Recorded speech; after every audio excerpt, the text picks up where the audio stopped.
This is a test of the emergency broadcast system.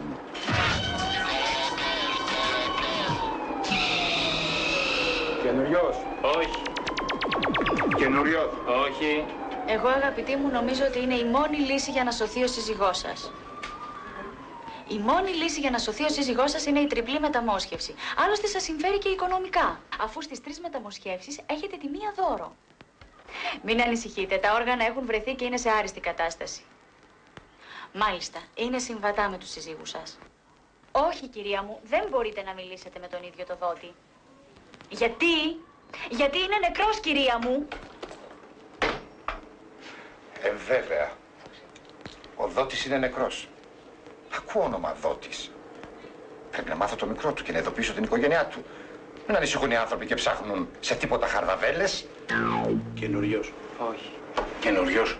Όχι. Δουλεύω 2 μήνες εδώ.